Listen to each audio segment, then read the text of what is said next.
J'ai longtemps cru qu'on s'était trouvé au bon moment. Deux âmes fatiguées. Deux cœurs cabossés. Deux personnes qui ne cherchaient rien, mais qui se sont rencontrées. Lui, c'était ce genre d'homme qu'on ne croise qu'une fois. Poli, drôle, respectueux. Le genre qui écoute vraiment quand tu parles. Qui se souvient de ce que tu aimes dans ton café. Et qui t'envoie un message juste pour te dire qu'il pense à toi. Il m'a charmé. Mais pas comme dans les films. Pas avec des fleurs ou des grandes déclarations. Il m'a charmé avec sa constance.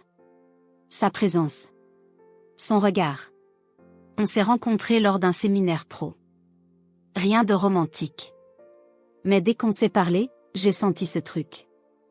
Une sorte de confort immédiat. Comme si on se connaissait déjà un peu. On a commencé à s'écrire. Puis à s'appeler. Des appels jusqu'à tard dans la nuit. Des silences qui n'étaient jamais gênants. Juste, naturels. Il me disait. Tu me fais du bien. Je ne pensais pas pouvoir ressentir ça à nouveau. Et je le croyais. Parce que dans ses gestes, tout semblait vrai. Il m'a emmené dîner. Pas dans un endroit chic.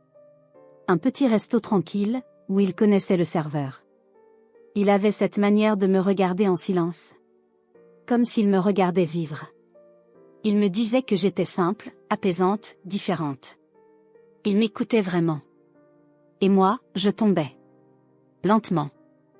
Mais profondément. Et plus je tombais, plus il me donnait l'impression que lui aussi. Il ne m'a jamais parlé d'engagement. Mais il parlait d'avenir. De voyage.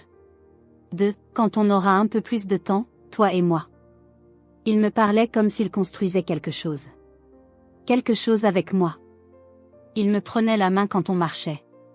Il embrassait mon front. Il me disait qu'il adorait la façon dont je racontais mes journées. Il riait à mes blagues même quand elles n'étaient pas drôles. Et puis, un jour, tout a changé. Il a commencé à être plus distant. Moins de messages. Des appels plus courts. Des excuses floues. Je me suis dit qu'il avait sûrement des problèmes. Qu'il était stressé. Occupé. Je ne voulais pas être lourde, alors j'ai attendu. J'ai été patiente. J'ai même proposé de prendre mes distances si ça l'aidait. Et c'est là qu'il m'a dit. Je t'expliquerai bientôt. Je te promets. Mais laisse-moi un peu de temps. Et moi, j'ai attendu. Quelques jours plus tard, je reçois un message d'une amie. Une simple capture d'écran.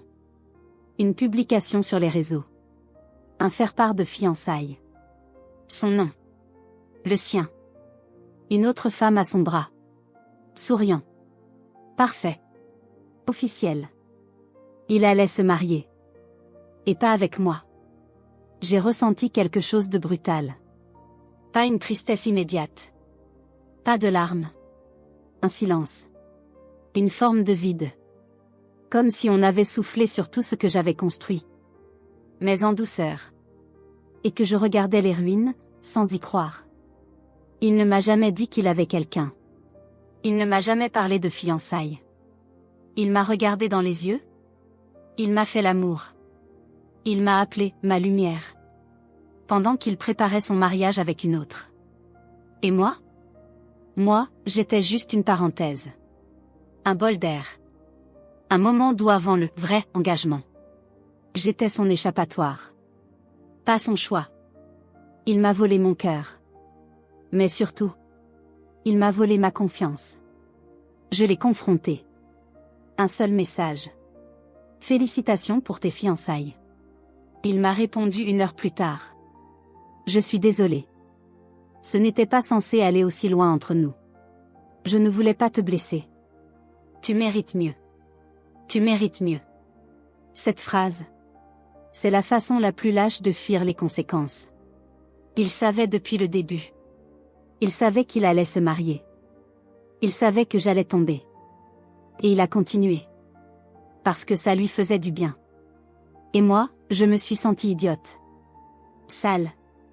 Naïve. J'ai passé des jours sans parler à personne. J'ai eu honte de ce que j'avais cru. Honte d'avoir été l'autre femme sans le savoir. Honte d'avoir tout donné sans poser de questions.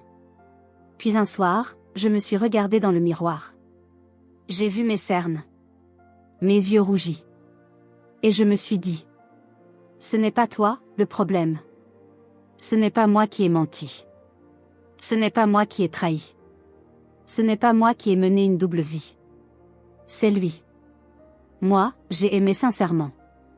Lui, il a utilisé. Et ça, c'est sa douleur. Pas la mienne. Aujourd'hui, je vais mieux. Je ne crois plus aux gestes. Je ne crois plus aux promesses sans preuve. Mais je crois encore à l'amour. Parce que même si je me suis trompée de personne, je ne me suis pas trompée d'intention. J'ai aimé pour de vrai. Et je finirai par rencontrer quelqu'un qui saura le reconnaître.